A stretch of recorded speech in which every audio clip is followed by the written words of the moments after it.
Tailor ట్యూబర్క్యులినం గురించి నిన్న ఈ బ్యాసిలినం యొక్క వ్యాక్సినోసిస్ గురించి అలాగనే ట్యూబర్కులర్ ఎఫినిటీ ట్యూబర్కులస్ ని ట్రీట్ చేసే ఎఫినిటీ బ్యాసిలినం కి ఎంత ఉంది అన్న దాని గురించి బర్నెట్ ఏం రాశాడు అనేది వ్యాక్సినోసిస్ ప్లస్ ఈ ట్యూబర్కులోసిస్ అనే దానికి చెప్పుకున్నాం. అలానే కంజంప్టివ్నెస్ అని అంటే మనం కాస్త అచ్చ తెలుగులో మాట్లాడుకుంటే క్షీణించటం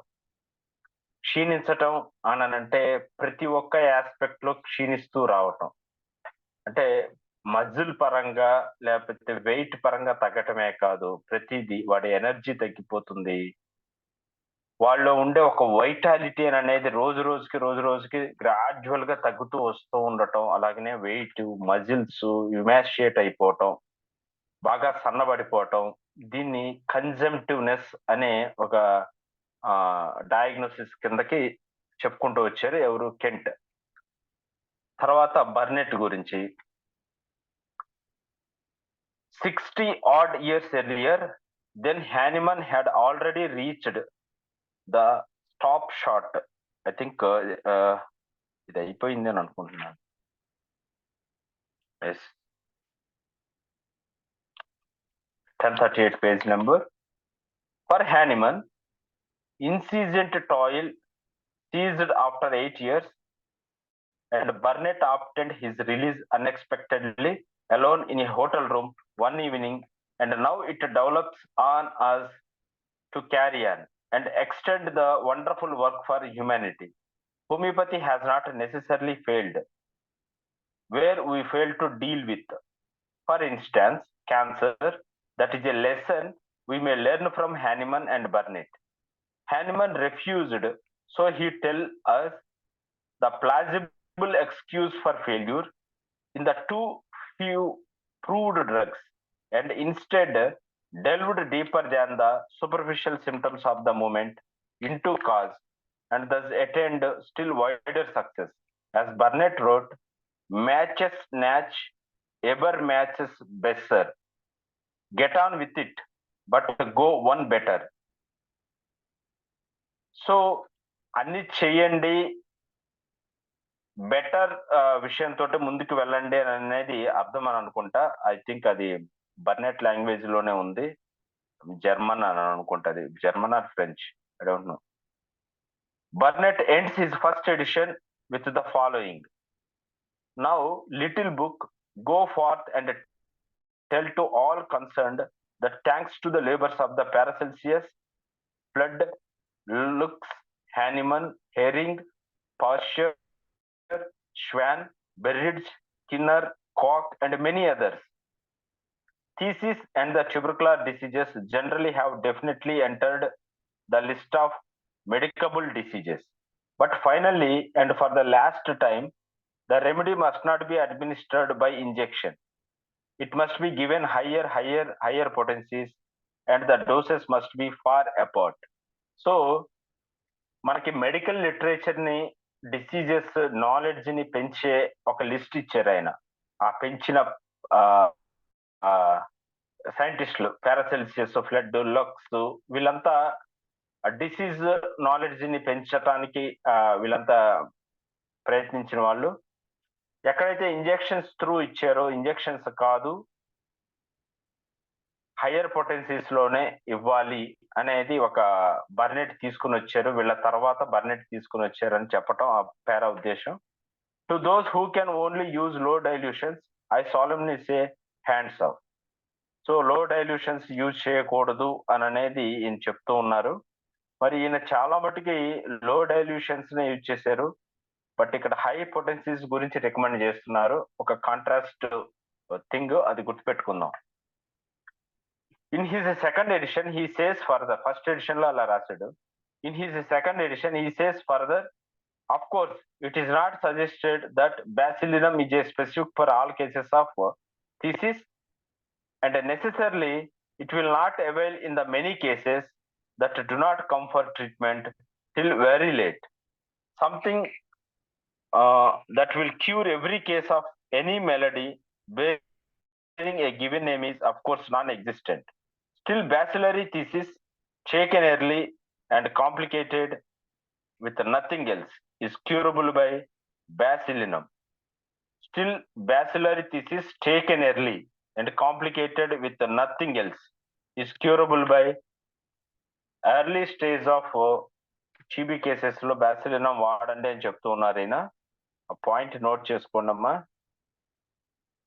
and this I say after 8 years experience at the bedside and in the consulting room, anything even approaching it in therapeutic efficacy is thus far absolutely unknown.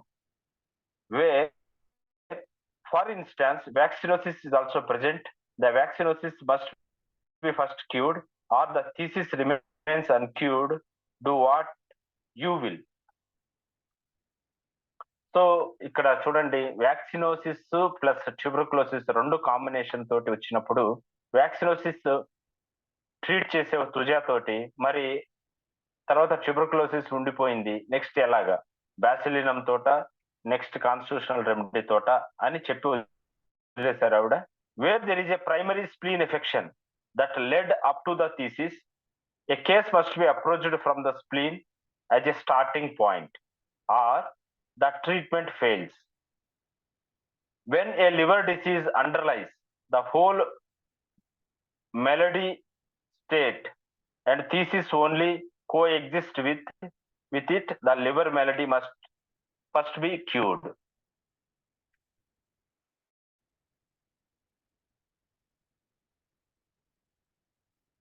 So ఇక్కడ చూడండి, ఎఫినిటీ గురించి మాట్లాడుతూ ఉన్నాడు. నేను ఇంతకు ముందు ఒక మాట మీతో చెప్పాను, ఏది ఫస్ట్ సిమ్టము, ఏది కనిపించింది అన్న దాంతో మనం ఎఫినిటీని లెక్కేసుకుంటూ వెళ్ళాలి.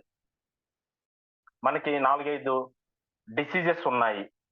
సైనసైటిస్ ఉంది, లివర్ ఏదో ప్రాబ్లం ఉంది, గాల్ బ్లాడర్ స్టోన్స్ ఉన్నాయి, కిడ్నీ స్టోన్స్ ఉన్నాయి. ఇది నువ్వు ఇప్పుడు మన డ్రగ్ ఏ ఎఫినిటీ సంబంధించిన డ్రగ్ సెలెక్ట్ చేయాలి అని అనుకుంటున్నప్పుడు ఫస్ట్ ఎక్కడ మొదలైంది అన్న దాని మీద ఎఫినిటీ మొదలవుతుంది. అంటే ఇన్ జనరల్ గా జబ్బు వచ్చేసింది బాడీకి, స్ప్లీన్ అనేది ఫస్ట్ ఎఫెక్ట్ అయ్యింది. సో స్ప్లీన్ మీద పనిచేసే మెడిసినే ఆ ఎఫినిటీ ఉండే డ్రగ్స్ ని సెలెక్ట్ చేసుకోవాలి. ఇంకా చెప్పాలి అని అంటే, రొమటాయిడ్ ఆర్థరైటిస్ వచ్చింది. రొమటాయిడ్ ఆర్థరైటిస్ వచ్చినప్పుడు అన్ని జాయింట్స్ ఎఫెక్ట్ అవుతాయి. నువ్వు ఆల్ జాయింట్స్ పెయిన్స్ అని చెప్పేసి రాసుకుంటూ ఉంటావు. మెడిసిన్ వచ్చేలోపు బయటికి రావటం లేదు. ఇక్కడ ఎఫినిటీ అని అనే దాన్ని తీసుకోవాలి అని అంటే అన్ని జాయింట్లు ఎఫెక్ట్ అయినాయి అని అనేది మనం చెప్తూ ఉంటాం. కానీ ఎఫినిటీ అని అనేది నువ్వు తీసుకొని దాన్ని డిఫరెన్షియేట్ చేయాలి అని అనుకున్నప్పుడు అది ఫస్ట్ ఏ జాయింట్ లో మొదలైంది, యాంకిల్ జాయింటా? So go for the ankle joint. అక్కడ ఎఫినిటీలో ఇప్పుడు వచ్చిన మెడిసిన్ ఎఫినిటీలో ఏది ఉందో చూసుకోవటం, ఆ ఎఫినిటీ ప్రకారం మెడిసిన్ సెలెక్ట్ చేసి ఇవ్వటం. తర్వాత కోర్సులో అన్ని జాయింట్స్ ఎఫెక్ట్ అయినా నీకు ఫస్ట్ డిసీజ్ వచ్చినప్పుడు ఏది ఎఫెక్ట్ అయిందో అదే ఎఫినిటీ అవుతుంది. సోరియాసిస్ ఒళ్ళంతా ఉంది, కానీ ఫస్ట్ నాకు కాళ్ళ మీదనే వచ్చింది అని అంటే ఎఫినిటీ ఆఫ్ ద డ్రగ్ నువ్వు ఏదైతే అని అంటున్నావు అది కాళ్ళే అవుతాయి. లెగ్స్ ఎఫినిటీ ఏదైతే ఉందో ఆ మెడిసిన్ సెలెక్ట్ చేసుకోవాలి. మొత్తం బాడీ మొత్తం ఉంది కదా అంటే అది తర్వాత డెవలప్ అయింది. నీకు ఫస్ట్ చాయిస్ ఏం తీసుకుందో అదే చెప్తూ ఉన్నాడు ఇక్కడ. స్ప్లీన్ నీకు ఎన్నెన్న రోగాలు ఉండనివ్వండి, ఏది ఫస్ట్ ఎఫెక్ట్ అయింది అదే ఎఫినిటీ కిందకి వెళ్తుంది అని చెప్పటం ఇక్కడ. ఈ పాయింట్ నోట్ చేసుకోండమ్మా. Where there is a primary spleen affection that led up to the thesis, a case must be approached from the spleen as a starting point. అంటే స్ప్లీన్ ఎఫినిటీ ఉండే మెడిసిన్స్ సెలెక్ట్ చేసుకోవాలి. ఇక్కడ affinity telling about the affinity selection, affinity selection అని పెట్టుకోండి sir. Treatment phase sir ఒకవేళ patient చెప్పలేకపోతే sir, అంటే కొంతమంది ఉంటారు కదా సార్, ఫస్ట్ మీకు ఏ ఆర్గాన్ లో ఏమైనా అఫెక్ట్ అయిందంటే కొంతమంది చెప్పలేరు కదా సార్. అప్పుడు చెప్పలేకపోతే మనం చేయగలిగింది ఏమీ లేదు. అసలు పేషెంట్ ఏమి చెప్పలేకపోతే ఇంటికి పంపించేసి మనం రిపోర్ట్స్ ని బట్టి ఫస్ట్ రిపోర్ట్ లో ఏం తేడాలు వచ్చున్నాయి, సెకండ్ రిపోర్ట్ లో ఏం తేడాలు వచ్చున్నాయి, దాన్ని బట్టి కూడా మనం క్యాచ్ చేయొచ్చు. క్యాచ్ చేయాలి, తప్పదు. Yes, అదే sir. కేస్ టేకింగ్ లో ఆర్ట్ అంటే అదే కదా. మనకంతా తెరచని పుస్తకం లాగా సార్ పలానా రూబ్రిక్ తీసుకొని పలానా మెడిసిన్ ఇచ్చేసేయండి అని సార్ పేషెంట్ ఎందుకు చెప్తాడు? మీరు కన్ఫ్యూజ్ అవ్వద్దండి అని. పేషెంట్ ఏమీ చెప్పరు, మనమే మన తెలివితేటలు అక్కడే కదా కనిపెట్టాల్సింది. నువ్వే ఇంకా జాగ్రత్తగా ఎంక్వైరీ చేయాలి. చెప్పలేకపోతే ఇంకేంటి, అది ఆ పాయింట్ వదిలేసి వేరే పాయింట్కి వెళ్ళి మొడాలిటీస్ నో కన్కామిటెంట్స్ నో వేరే తీసుకొని చేసుకోవాలి. When this state arises from an hereditary syphilitic taint, I say taint, not the disease proper. When this state arises from the hereditary syphilitic taint, అంటే ఇక్కడ ఏంటి చూడండి, అతనికి డైరెక్ట్ గా ఆ వ్యాధిని పొందే పరిస్థితుల్లోకి వెళ్ళుండకపోవచ్చు, అతని లైఫ్ స్టైల్ కూడా అలాగ ఉండుండకపోవచ్చు. కానీ ఏదైతే పేరెంట్స్ నుంచి అది ట్యూబర్కులర్ నేచర్ అనేది వచ్చేసిందో, తను ఈజీగా ప్రోన్ టు గెట్ డిసీజెస్, ఆ డిసీజ్ కు వెళ్ళిపోతూ ఉంటాడు. అందుకని దాన్ని టెయింట్ అని అంటున్నాడు. It is not the disease. Direct గా ఇతనితోటే స్టార్ట్ కాలేదు ఆ డిసీజ్, వాళ్ళ నుంచి వచ్చింది ఆ క్యారెక్టర్. ఇతను ఈజీగా ఎఫెక్ట్ అయిపోతూ ఉన్నాడు ఆ క్యారెక్టర్. దాన్ని హెరిడిటరీ సిఫిలిటిక్ టెయింట్ అనే పేరుతో పిలుస్తున్నాడు. I say taint, not the disease proper. The specific nosode may be required first. మాటి మాటికి అలాంటి లక్షణాలే వస్తున్నాయి, అలాగ పేరెంట్స్ నుంచి వాళ్ళలో ఒక 4-5 ఉంది, అదంతా వీడికి కూడా వచ్చేసింది అని అన్నప్పుడు ఆ డిసీజ్ రిలేటెడ్ నోసోడ్ అని అనేది సెలెక్ట్ చేసుకోవటం మంచిది అని అనేది చెప్తారు. Specific nosode may be required first, అదే చెప్తూ ఉంది చూడండి ఈవిడ. ఇక్కడ హెరిడిటరీ మాట పేరెంట్స్ కు మాత్రమే అని కాదు, అంటే అమ్మా నాన్న వాళ్ళిద్దరికి వస్తేనే హెరిడిటరీ అని కాదు. తాత, ముత్తాత, మేనమామ, ఇటు సైడ్ లో ఎవరికైతే ఏదైతే జబ్బులు ఒక 3-4 ఒకే కైండ్ ఆఫ్ జబ్బు ఉంది అని అనుకున్నప్పుడు ఆ జబ్బు రిలేటెడ్ గా మనము మెడిసిన్ సెలెక్ట్ చేయాల్సి వస్తుంది. When the thesis arises from A cancerous parentage, Syphilinum will not always sufficient until other remedies have prepared the way. So పైన Syphilinum అది రాసుకోండి అమ్మ పాయింట్, ఇది చాలా ఇంపార్టెంట్ పాయింట్స్, ఇవి మనం నోట్ చేసుకోవాలి, జాగ్రత్తగా నోట్ చేసుకోవాలి ఇవన్నీ చదివేటప్పుడే.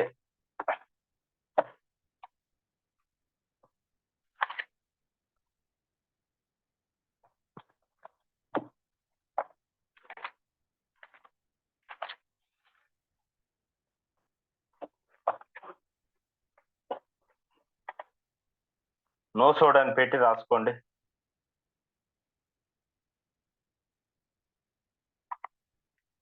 హెరిడిటరీ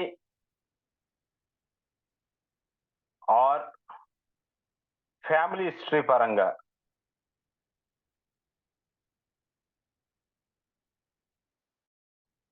ఒకటి కంటే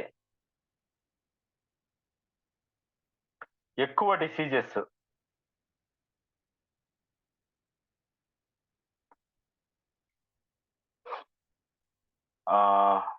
ఫ్యామిలీ హిస్టరీలో ఉండి ఎక్కువగా వాటికంటే ఎక్కువ డిసీజెస్ ఉండి ఏ నోసోడ్ సెలెక్ట్ చేయాలి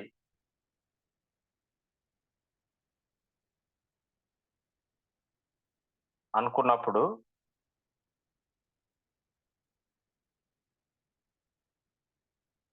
ఆ డిసీజెస్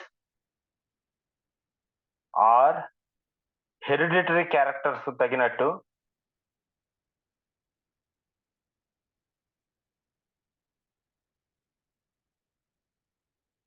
ఒకటి కంటే ఎక్కువ రెమెడీస్, ఎక్కువ నోసోడ్స్ వేయాల్సిన అవసరం పడుతుంది.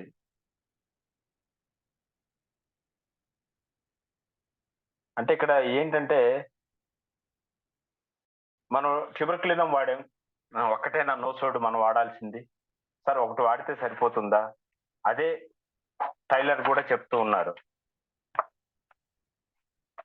When the thesis arises from cancerous parentage, Bacillum will not always sufficient until other have prepared the way. So మిగతా నోసోడ్స్ మిగతా రెమెడీస్ వేయాలి. ఇక్కడ ఏంటంటే క్యాన్సరస్ పేరెంటేజ్ అని అంటున్నాడు. పేరెంట్స్ కి క్యాన్సర్ ఉంది, వీడికి టీబీ ఉంది. ఇక్కడ ట్యూబర్కులినం వాడాలి, ప్లస్ అక్కడ ఉండే కార్సినోసిన్ అవసరమైతే కార్సినోసిన్ కూడా వాడాల్సి వస్తుంది అని చెప్పటం అన్నమాట. సో ఒక కేసులో ఒకే నోసోడ్ తోటి కంప్లీట్ అవ్వదు అని చెప్పటం. when the constitution has been damaged by typhoid, by malaria, by alcoholism, by synchronism, and so on, all these must be therapeutically reckoned with, or success will not reward our efforts. Wherever, in fact, thesis coexists with other diseases or taints of diseases, the bacillinum touches the bacillary part of the case only. So మనం constitution effect అయితే మన టైఫాయిడినం అనే ఒక nosode ఉంది, అలాగనే malaria అఫిషనాలిస్ లేకపోతే cinchona తోటి ఎక్కువగా డ్రగ్గింగ్ అయిపోతే సింకోనా అనే medicine. So all these must be therapeutically record with, or success will not reward our efforts whenever in fact thesis coexist with other diseases, అంటే malaria plus TB, typhoid plus TB. So with other diseases or taints of diseases, the bacillinum touches the bacillary part of the case only. ఇక్కడ malaria plus typhoid తోటి effect అయితే, malaria plus tuberculosis తోటి effect అయితే అది malaria effects ని ఏమీ చేయలేదు, ట్యూబర్కులినం కి సంబంధించిన ఎఫెక్ట్స్ మాత్రమే తీసేస్తుంది. So you have to use malaria effects for malaria effects. పైన చెప్పిన దాన్ని ఇంకాస్త ఎలాబరేట్ చేసి చెప్తూ ఉన్నారు. చాలా డిసీజెస్ వచ్చినప్పుడు అన్ని రకాల నోసోడ్స్ నువ్వు వేసి చూడాలి అని ఎంఎల్ టైలర్ చెప్పకనే చెప్తూ ఉన్నారు. చాలా ఇంపార్టెంట్, ఇది మనకి ప్రాక్టికల్ పాయింట్, ఇది ప్రాక్టీస్ లో పనికొచ్చే పాయింట్. ఒకటే నోసోడ్ వాడాలా, డిసీజెస్ కి అన్ని ఉంటే అన్ని రకాలు వాడాలా. యూజువల్ గా ఒక ఫ్యాక్టర్ ఉంది, కార్సినోసిన్ అనే ఒక నోసోడ్ తీసుకుంటే అక్కడ చాలా ఎలర్జీస్ కనిపిస్తూ ఉంటాయి, multiple diseases, multiple organs effect అయి ఉంటాయి. అటువంటి కేసెస్ లో కార్సినోసిన్ అనే ఒక్క నోసోడ్ తోటి సరిపోతూ ఉంటుంది ఒక్కోసారి, అంటే సిమ్టమ్స్ ఇండికేట్ అవ్వాలి. లేదు అని అంటే నువ్వు టైఫాయిడినం వేయాలి, మలేరియా వేయాలి, కార్సినోసిన్ వేయాలి, ట్యూబర్కులినం, బ్యాసిలినం అన్ని వేయాలి. ఏ దానికి సంబంధించిన అది మాత్రమే యాక్ట్ చేస్తుంది అని అనేది అర్థం. I think you got my point. When thesis supervenes upon overcrowding, bad food, foul air, chronic sewage poisonings, wounded pride, it will be vain to expect the simple administration of a remedy of any kind to cure unaidedly if the active cause still remains present and operative. It is a simple, uncomplicated thesis taken early that can be cured right off the reel by its pathological syphilinum. ఎప్పుడు nosode వాడాలి? Thesis అనేది family హిస్టరీలో ఉంది, tuberculosis అనేది family హిస్టరీలో ఉంది అనటంతో మనం ట్యూబర్కులినం nosode వేసి తీరాలా? ఇది క్వశ్చన్. ట్యూబర్కులినం నోసోడ్స్ వేయకుండా ఆ కేసు క్యూర్ అవ్వదా? Second question. ఎస్, ఇక్కడ ఈవిడ చెప్పేదానితో ఆ పెథలాజికల్ సిమిలిమం అనేది క్యూర్ చేయగలిగితే పెథలాజికల్ సిమిలిమం తోటి వెళ్ళిపోతుంది. దట్ మీన్స్ ఒక పల్సటిలానో, హెపార్ సల్ఫో, మెజీరియమో, ఇంకోటి సంథింగ్ అది వేస్తే అది పోయింది అని అంటే దాంతో అతనితో పోనివ్వండి. అది వేసిన పెథలాజికల్ సిమిలిమం, అది లోయర్ పొటెన్సీస్ కావచ్చు, ఏదైనా కావచ్చు, ఒక వేసిన అది పోవట్లేదని అంటే దెన్ నోసోడ్స్ అనేది రంగంలోకి దింపాలి. ఆ రంగంలో దింపి నోసోడ్స్ తోటి ట్రీట్ చేసి తర్వాత మళ్ళీ పెథలాజికల్ సిమిలినం తోటి మనం కరెక్ట్ చేసుకోవచ్చు అని చెప్తూ ఉన్నారు ఇవిడ. It is simple uncomplicated thesis. ఇక్కడ అన్కాంప్లికేటెడ్ థీసిస్ అని అంటున్నాడు. కాంప్లికేట్ అయిన దానికే మనం నోసోడ్స్ జోన్కి వెళ్ళాలి. అన్కాంప్లికేటెడ్ అని అంటే ఈజీగా నువ్వు సెలెక్ట్ చేసిన కాన్స్టిట్యూషనల్ రెమెడీ తోటే సరిపోతుంది. అది అవసరమైతే రాసుకోండి ఆ point. To my brother practitioners I would say, shake off the shackles of prejudice and try for yourselves whether and how far I may be personally carried away on the wings of enthusiasm for my subject. But mind only high delusions and no Coxian injections, and moreover, if you give the doses too often, you will fail. As I informed, I formerly did before I learned the lesson that the pathological similmums of a disease must be administered in high potency and infrequently. Moreover, the worse the case, the higher the potency as a rule. Okay, so మీకు అర్థమైంది. Injections కాకుండా hire potencies and infrequent dosage లోనే ఇవ్వాలి అని అనేది చెప్తూ ఉన్నారు. అంతకు మించి వేరేది ఏం లేదు. దట్ టు నోసోడ్స్ పెథలాజికల్ గా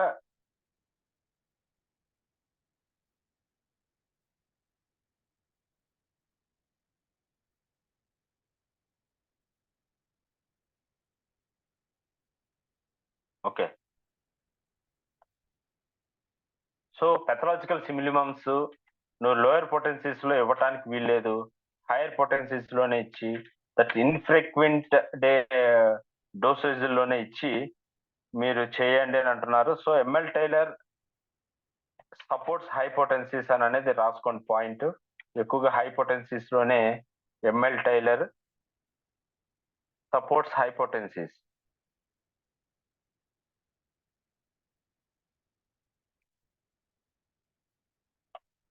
అండ్ బర్నెట్ కూడా ఒక మాట అన్నారు, హై పొటెన్సీస్ లోనే ఇవ్వటం అని అనేది. సో అక్కడ లో పొటెన్సీస్ లో కూడా ఇచ్చారు ఆయన. Again we make no apology for these long and interesting quotations. Dr. Burnett was a great and original thinker and most charming writer, and it is not everybody who can get at his booklets to be charmed and instructed. So ఒక్కసారి ట్యూబర్కులినం బోవైనం లేదా బ్యాసిలినం గురించి చదువుకోవాలి అని అనుకున్నప్పుడు we have to meet the Burnett's books. Best of Burnett book లో బ్యాసిలినం and ట్యూబర్కులినం బోవైనం గురించి మనం చదవాలి. దానికి సంబంధించిన బుక్ పీడిఎఫ్ పెట్టండి, రేపు చదువుదాం. ఎందుకంటే మనం చదువుతుందే నోసోడ్స్ కాబట్టి ఒక్కసారి ఆయన బుక్ కూడా మనం చదివి ముందుకెళ్తే మంచిది. Okay, so this is all about object recording object.